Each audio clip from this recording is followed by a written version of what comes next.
So it looks like the Janssen adenoviral COVID vaccine is set for EUA meeting tomorrow by the FDA. So I thought it was a good time to go over this vaccine because it's a different kind of vaccine than the two that have been approved in the United States. The two that are currently approved are the Moderna and the Pfizer, which are both mRNA vaccines, which were the first mRNA vaccines ever approved for human use in the history of the world. The adenoviral vaccines actually have been around for a while, at least adenovirus as a viral vector to insert DNA as gene therapy or other therapeutics. That idea has been around for a while because of several reasons. Adenoviruses are pretty well known, they're well characterized. They cause a bunch of infections in humans, like the common cold, conjunctivitis or pink eye, gastroenteritis or diarrhea, sore throats, pharyngitis, those kinds of things. It's very likely that all of us have been infected with a adenovirus at some point in our lives. So the safety of adenoviruses is pretty well known, and they're a double-stranded DNA virus. They have a pretty large genome, so you can encode a lot of protein in there. So for several reasons, they were a very attractive vector. And so Janssen has been using an adenoviral vector to produce viruses for a while. And this is something, when they were working on the Ebola virus, there's an Ebola vaccine based on the same platform, the Adenoviral 22 platform that has been approved. And I think they've given that vaccine to like 60,000 people. But of course, that's not very widespread because the people at risk for Ebola is not very many.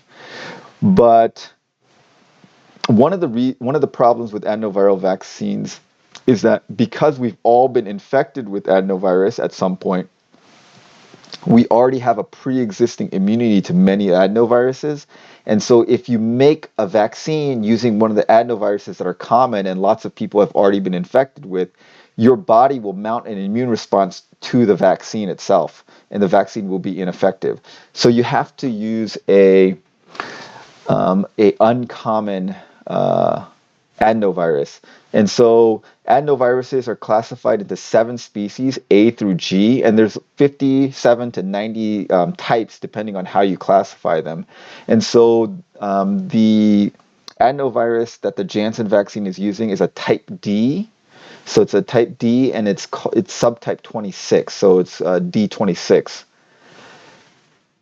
And so that's one that's not very common. It's not very many people have been infected with that. So most of the population should not mount a response to that vector, and that's why they decided to use that one. The AstraZeneca one, I think, used a chimpanzee adenovirus, which of course most people would not have been infected with a chimpanzee adenovirus. And so they decided to use that as a vector because chimpanzees are very similar to humans. So chimpanzee virus can infect us, probably not as efficiently, and we won't have pre-existing immunity to it. So this is the paper where they described exactly how they developed the vaccine. And so I'll link all these articles below. And I'll just kind of get to the relevant thing here. This is how they did it. Basically, they got the spike protein and did a couple of different mutations to see which of these candidates were going to be the best. And so what they did is, in the yellow is the signal peptide. The signal peptide is the very front end of the protein that helps guide it through the cell and tells the cell where to route the protein as it's making it. Like, does it go to the cell surface? Does it go to some kind of organelle? Where does it go in the cell? So there's a signal peptide from something called tissue plasminogen activator, right here, tissue plasminogen activator.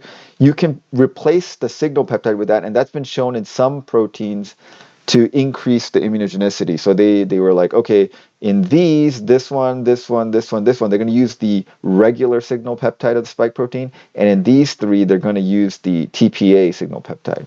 The other thing they did is this red dot is something called the furin cleavage site. So the furin cleavage site is between the S1 and the S2 subunit.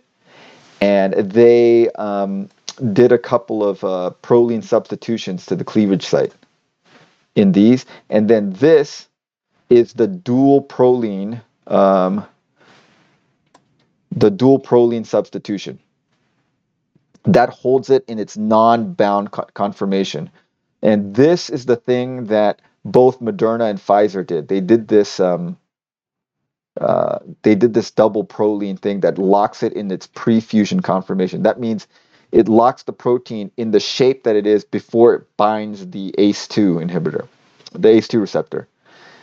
As far as I know, they did not do this furin cleavage site. So then after they did this, they checked all of them. So here's all the ones. And the blue bars mean neutralizing antibodies. So these are antibodies that cause the virus not to function. And those are the antibodies that you want. You want the ones that cause it to stop functioning. These are non-neutralizing. That means these antibodies will bind the virus, but it doesn't keep the virus from working. The virus can still infect people. So you would want more of the blue and less of the red. And if you look at these graphs, the one that seems to do the best is this SPP, which is this one. This is the one with the regular signal peptide, the mutation at the furin cleavage site, and the mutation with the double prolines that binds it in the pre-conformation setting. So this is very similar to what Moderna and Pfizer used, except that Pfizer and Moderna did not do this furin cleavage site, as I understand it. Okay. So then let's get to the meat of this thing. I haven't read this all, so let's just read it together. This is the briefing that they submitted to the FDA. This is dated tomorrow because I'm guessing that's when they're having their meeting. So here's a table of contents. We'll scan through that. We don't really need to know that. Okay, executive summary. We'll skip that because we want to get to the actual stuff. Background, don't need to read that because we kind of know what COVID is. Okay, this is them asking for it. All right, more housekeeping stuff. More housekeeping stuff. All right, we're going to get to the important stuff here soon. Okay, here we go. We're going to talk about the vaccine. Vaccine consists of a replication incompetent adenovirus type 26. So that's what we talked about. They picked this virus specifically because it's rare and not too many people will have been infected previously with it, so therefore they won't mount a response to the vaccine itself. It's replication incompetent. That means they've modified the virus so it cannot replicate. So this virus can infect a cell once, and that's it. After it infects it once, it's done. It can't make more of itself, which is what you want, because you don't want to. It's a little risky to have a replication incompetent vaccine because it might actually cause its own disease. So this is not likely to do that. It also contains these kind of preservatives. So this is just citric acid, trisodium citric dihydrate, ethanol. I'm not sure what this is. It looks like some kind of sugar, cyclodextrin, polysorbate 80. That's a stabilizer. Salt, sodium hydroxide. This is a buffer. These are buffers. So yeah, pretty standard stuff. Nothing too crazy. So the way that they make this is they grow it in the cell line, and then it's processed and purified. The cell line produces this virus. Right, this is a very important thing about the virus. The Moderna and the Pfizer require cold storage. It has to be stored at -20. It's very unstable at temperatures higher than that.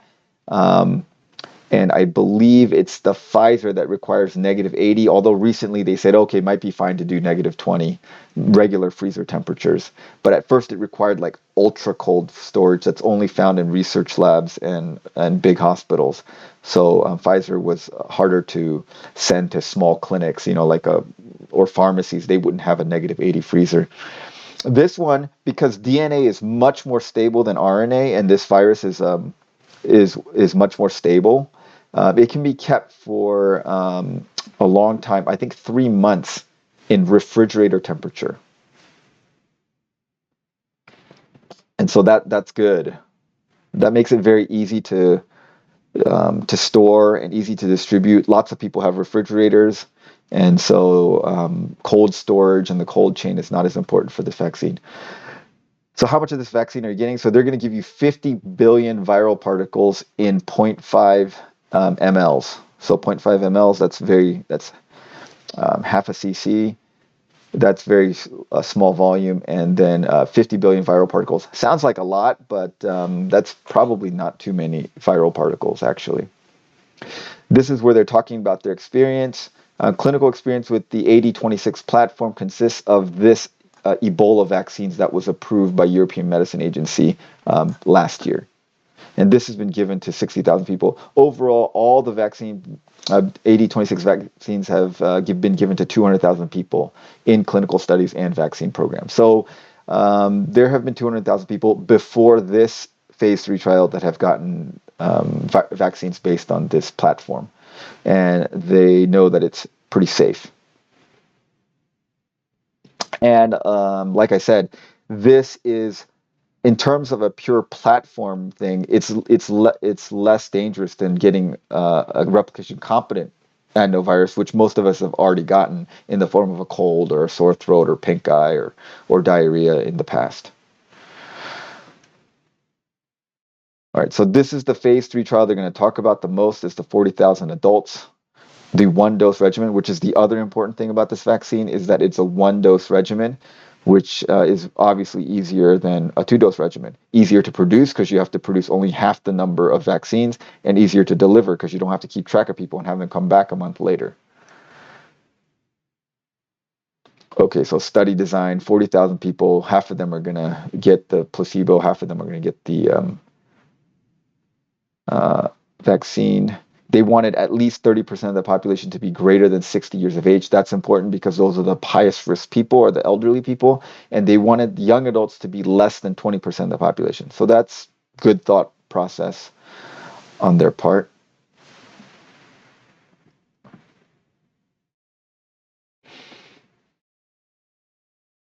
Okay, so their primary endpoint was efficacy of a single dose vaccine to prevent confirmed moderate to severe to critical COVID-19 occurring at least 14 days after vaccination. So that's smart because remember, on the previous phase 3 trials, the inflection point happens around day 11, 12. So it takes about 14 days to overcome the latency period of COVID plus the time it takes for your body to mount an immune response to the vaccine.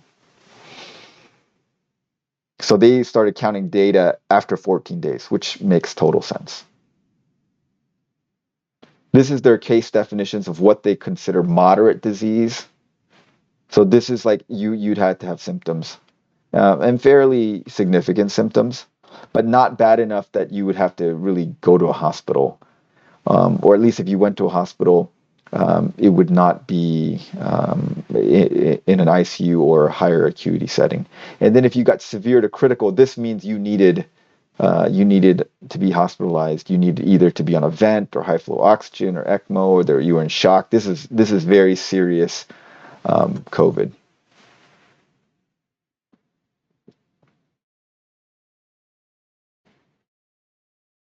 Okay, so what secondary endpoints were they looking at? Can it prevent severe to critical COVID-19? So the first endpoint was moderate to severe and critical. And then, does it prevent COVID-19 requiring medical intervention? Does it prevent death? Any symptomatic COVID-19? And then here's the thing that's very important about this phase 3 trial that the other phase 3 trials for the other vaccines didn't know, and we were not sure if because they didn't test for it, which we talked about in a previous video. Does it stop asymptomatic COVID-19? So can you still transmit COVID after you've had the vaccine? That was a very important question. And so in this trial, they tried to answer that. And so I'll be interested to see what they found out. And so then they also look for the same side effects as in the previous trial. Okay, so basically numbers, looks like they had about 14,000 in each group up to age 59 and about 7,000 over 60. Okay, a bunch of tables, nothing super interesting there. Okay, other baseline demographics. So 44% were female, so roughly half, that makes sense. 20% were over 65, 62% were white, 17% were black or African American, 8% Native American or Alaska Native, 4% Asian. Okay, 5% multiracial, 45% were Hispanic Latino. Okay, so fairly diverse. It's important because we know that non-white minorities basically have a higher death rate, so they may be, for various reasons, they may be at higher risk of death from COVID-19. All right. So here's the study going over that. Region and country, so 40% were from Latin America. Okay, so these don't add up. That doesn't make any sense. Okay, I guess they do add up. Maybe. Yeah, they do add up. So 40% from Latin America, 47% from North America, and 12% from South Africa. Okay, yeah, that does add up to 100. Okay, so more of that. Okay, that's interesting. So about 10% of these patients were seropositive at baseline before they got their injection. I guess that's inevitable with these trials starting later. It's gonna be hard to have a all seronegative population. I'm a little confused as to why they allowed them into the study, though, because that may confuse the study. But I guess 90% were negative, so most of them were negative. Okay, so comorbidities, obviously people with comorbidities at higher risk, so you'd want people with comorbidities in your study because you want to protect them especially. So the people you really want to protect are people with comorbidities and elderly people. All right, we're like halfway through this thing. So more charts about the demographics. All right, so, okay, we're blazing through some of the efficacy data.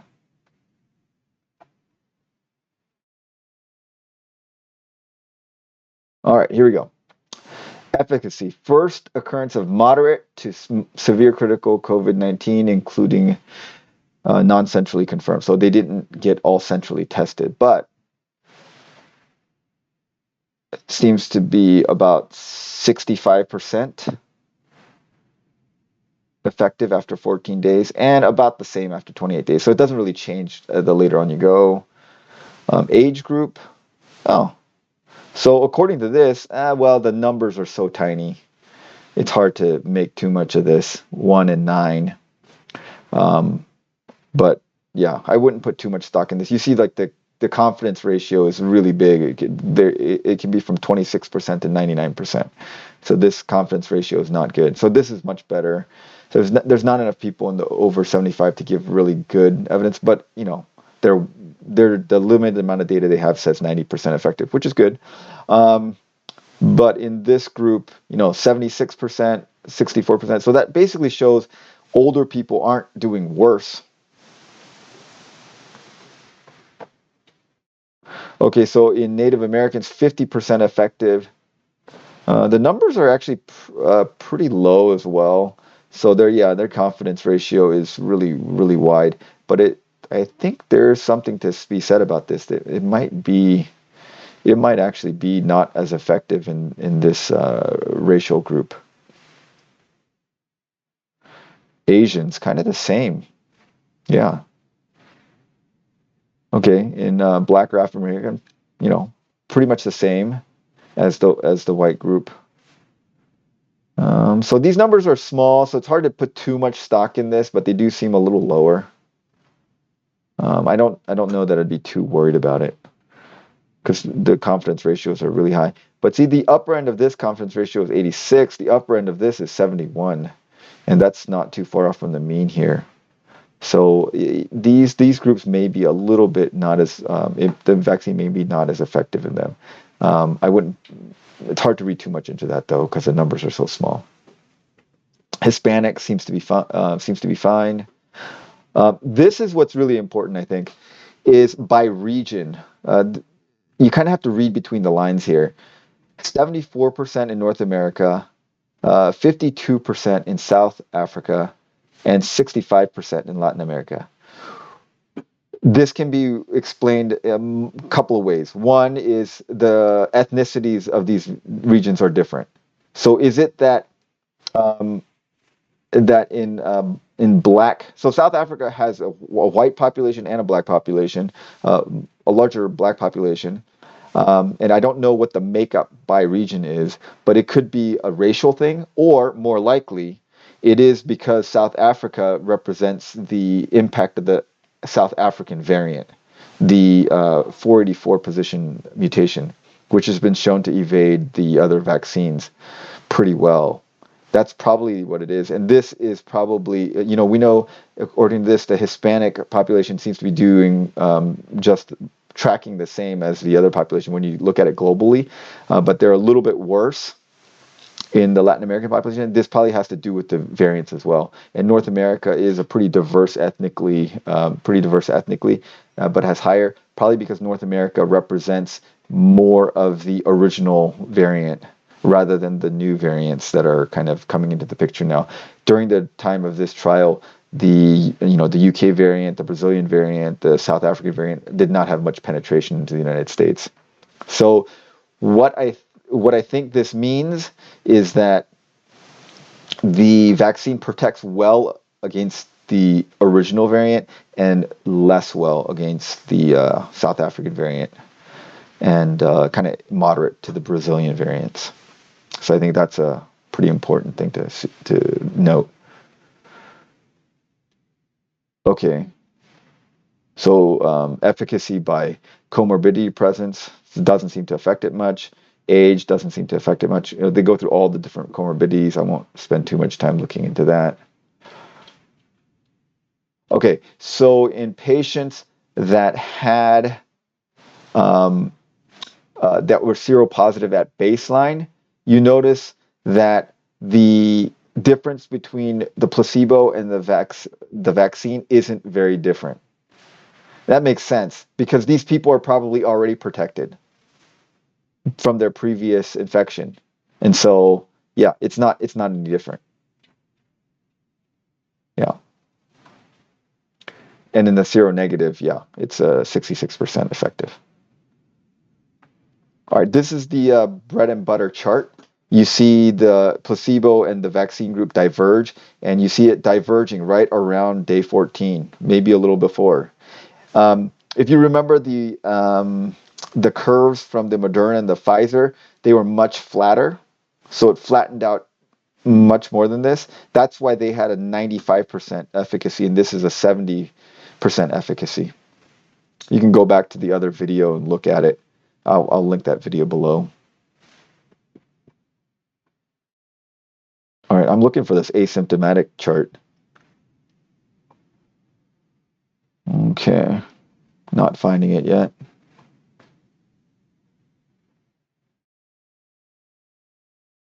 Nope, not yet. Okay, all-cause mortality.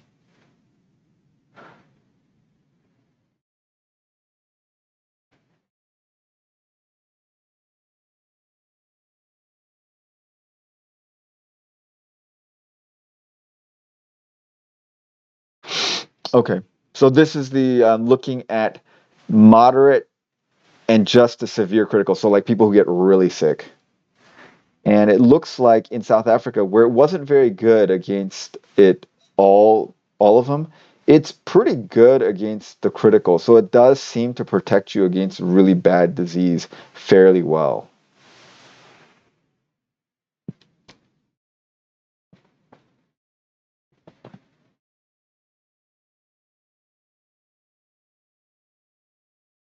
Okay, so here's the important thing. They kind of buried this in the text rather than having a table about it, which is unfortunate.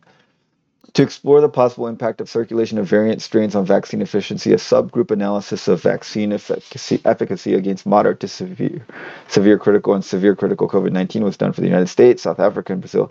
Their lower efficacy against the endpoints in South Africa. Okay, so we talked about that, 52%. Compared to the United States, which was in the mid-70s.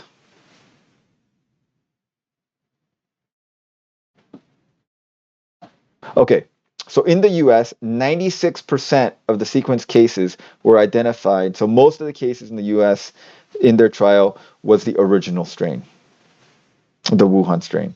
In South Africa, 95% were the B1351. That's the one with the 484 amino acid E to K mutation. And then in Brazil, 70% were identified at the P2 lineage, and 30% were the original strain. Okay, so what we kind of thought was happening earlier, that does seem to be the case. It is a effect of the variant. Most of the ones in South Africa were the South African variant, 95%. That's significant. So that means that strain has totally taken over infections in that country.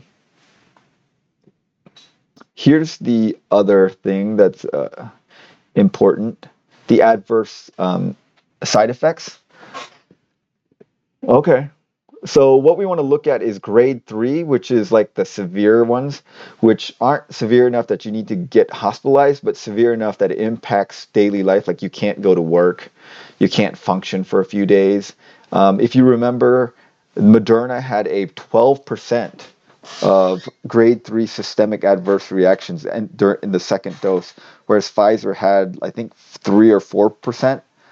I think 4. 4 or 5. Yeah, I think 4%. I have to go back to that video to see.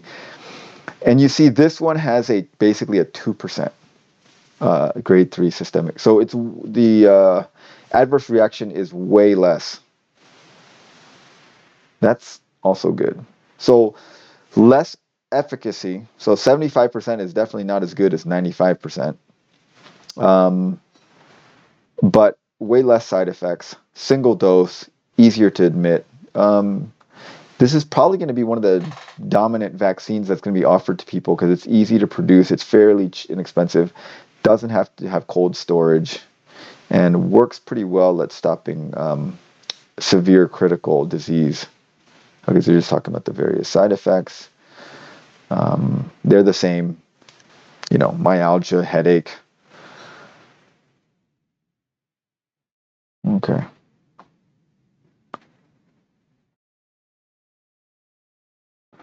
These are the thromboembolic events. So, DVTs, pulmonary embolus, and you see them kind of across both groups, the vaccine group and the placebo group. So probably not, these placebo had hemiparesis, stroke, heart attack. And then they're talking about a 25-year-old had transverse sinus thrombosis. That's not a good thing. But these are just rare things that when you get 40,000 people, it could just happen. And so they're just, for transparency, telling you all the weird things that happened. These one-off events are hard to say that they're caused by the vaccine. Because if you just got, 40,000 people and had them drink water and followed them for 2 months, 5 or 6 of them were going to have something bad happen to them. It won't be because they drank the glass of water.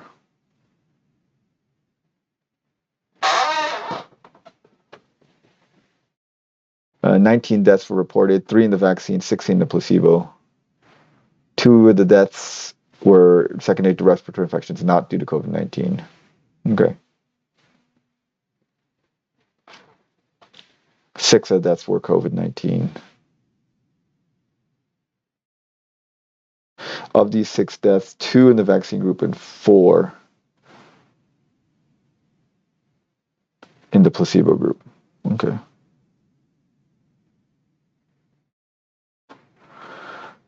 So listing all kinds of stuff. Okay, so pregnancies. So they usually, I think they excluded pregnancies in the study. Yeah, patients were excluded if they're pregnant, but they had 8 pregnancies amongst 40,000 people during the course of the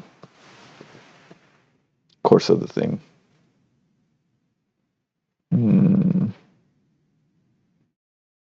So they had 1 spontaneous abortion. Spontaneous abortions are very common.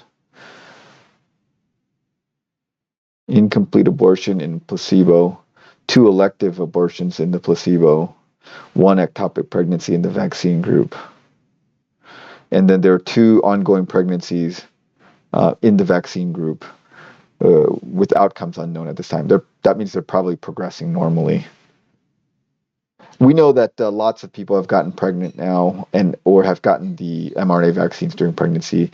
There are ongoing studies. There's a video I made about that, but seems to be doesn't seem to be any adverse effects on pregnancy, as far as we can tell so far. And it's been given to a lot of people, so I think that data will be forthcoming and probably it isn't going to be exciting.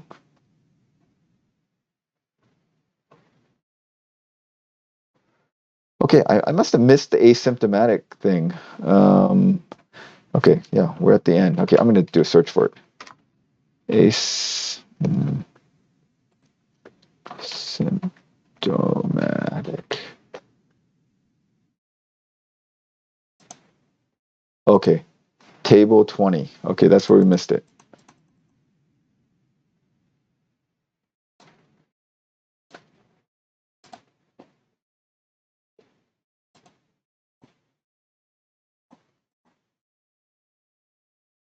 Okay, here we go. Here it is. This is the one we want to know about. Vaccine efficacy against asymptomatic SARS-CoV-2 infections. So after day 29. Okay, we don't care about 1 through 29. I don't know why they split. Why didn't they start it at day 14 like everything else in here?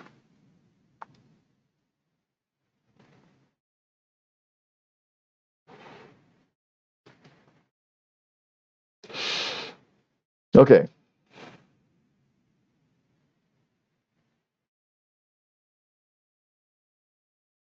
So these people were negative at baseline. And then these people converted serology. And these people converted serology without previous symptoms. Okay, I'm not following this chart. Let me read it more carefully. Okay. BD, the participant we consider.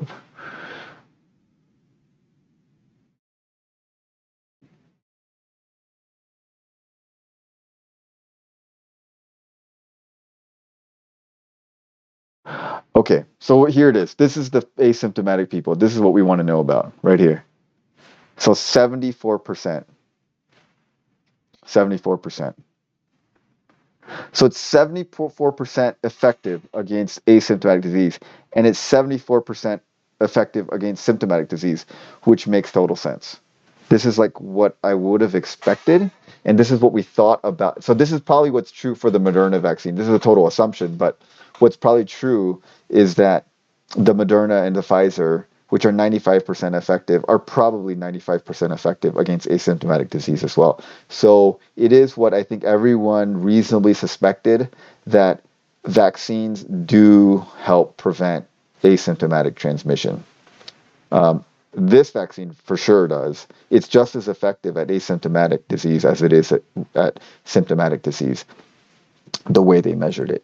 The other interesting thing I think to look at is the fall off between the U.S. cases, which was 74%, and the South African cases, which was like 59%. That fall off isn't huge. It's like a 10% fall off. So it's a 10% fall off between the original variant and the 484 mutation variant. That's not a huge fall off, which is a little bit different than the interim report of the Novavax vaccine, which was like 90% effective against the original, but only 50 some percent. So that was a huge fall off against the variant. And I wonder, and this is pure total speculation, I wonder if the difference is this vaccine had that mutation at the furin cleavage site, and somehow that makes this vaccine a little bit, there's less of a fall off with the new variant. In that case, although this is not as good for the original variant, it is actually possibly better for the South African variant than the current crop of vaccines. Now we don't know. I haven't seen any tests directly of the Moderna and Pfizer against the the South African variant. That data is probably forthcoming as in terms of a natural experiment when we start seeing people get the South African variant who have been vaccinated.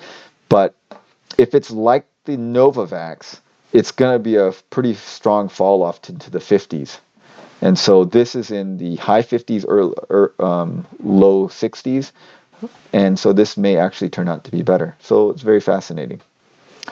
So anyways, I think the take-home points are we know that adenoviral vaccines are fairly safe. They've been tested before, and it's similar to getting an adenovirus naturally, which most of us have gotten, and given our, we got pink eye or the common cold or diarrhea or something from it. They're using a specifically kind of a rare form of adenovirus just to kind of bypass pre-existing immune responses to the more common ones, and they've made it replication incompetent, so it can't really replicate inside of you. And then it is about 74% effective against the original strain, and about I think high 50s against the UK strain. Against the South Africa strain. So the fall off isn't huge, and it's a single dose, which is good, and the cold chain storage requirements are much easier because it lasts for months at refrigerator temperature. And it was pretty effective, I think in the 80s at stopping severe critical disease. Yeah, 85% for severe critical disease. So it's very good at stopping severe critical disease. Very good at stopping anything that required medical intervention, 75, 85. And also very good at stopping asymptomatic disease, which is probably what is true for the other things. So yeah, okay, so the fall-off was to 52%. Okay, so that is a pretty decent fall-off. But not as big as 95 to 52%, which is what we saw with Novavax. 90% to like low 50s. So maybe it's the furin cleavage site, maybe not. Overall, this is probably going to become a very important vaccine, as I think Johnson&Johnson, who partnered with Janssen, kind of confusing because their names are similar, they said that they're going to be able to produce 100 million doses fairly quickly. That is a lot of vaccine. Overall, I would be pretty comfortable taking this. I ended up getting the Moderna, as you guys know. But I think if this was available, I would have probably taken this one instead, because it's a more known quantity. Okay, any questions or comments, please comment below. Thanks for watching.